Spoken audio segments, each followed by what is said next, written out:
Stonehenge has 30 ley lines meeting in its centre.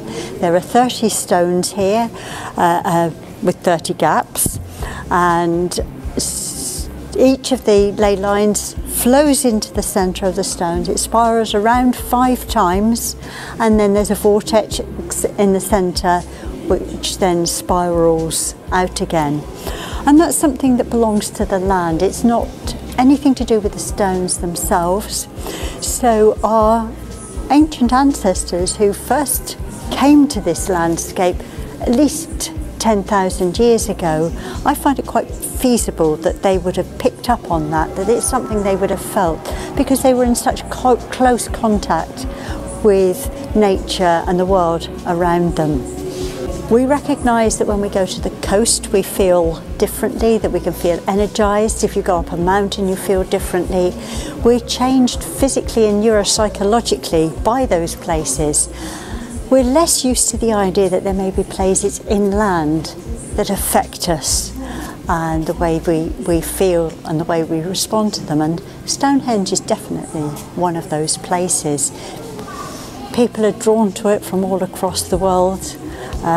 We have something in the region of 1.5 million visitors a year, and many of our visitors come either with the intention of finding something at the stones, or find themselves affected by them in a way that they weren't expecting.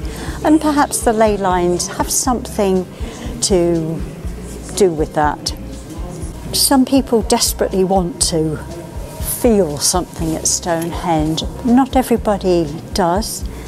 We live in a very visual society, and so dowsing's a way of physically seeing the effect of earth energy lines.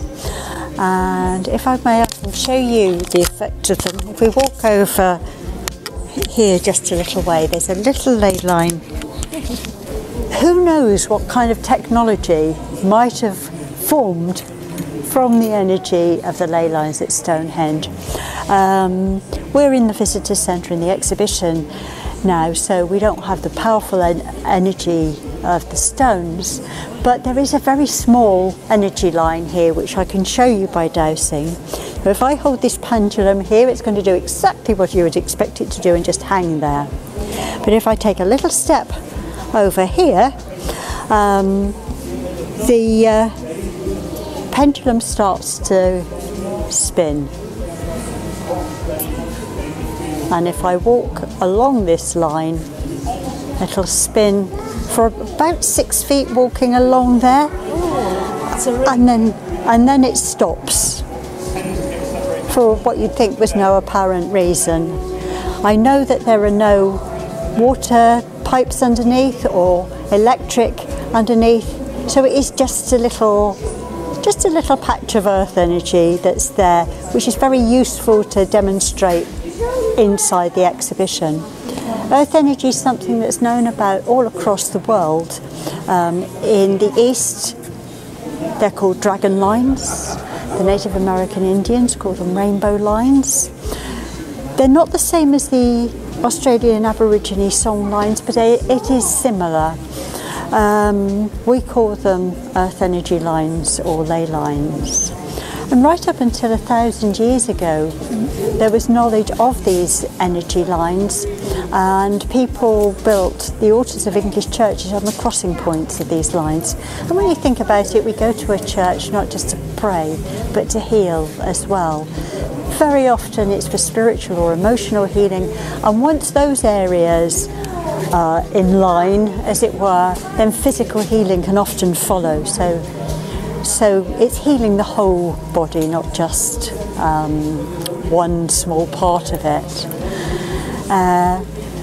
Unfortunately, about 1,000 years ago, those in power decided that anyone with knowledge of these lines was a bit of a threat to them, because knowledge is power. And so the stories and the knowledge of the ley lines was kind of driven underground and appeared in legends, especially about dragons and dragon slaying. And very often those stories are talking about those things.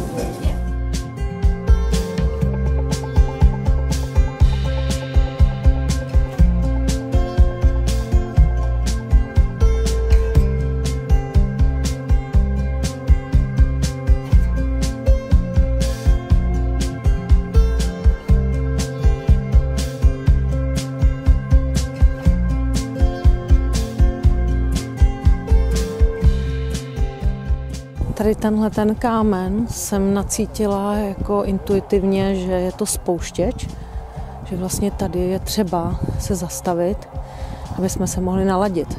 Že tenhle ten kámen, který stojí přibližně 50 metrů od samotného Stonehenge, se mi zdá, že je velmi důležitý pro celý ten systém.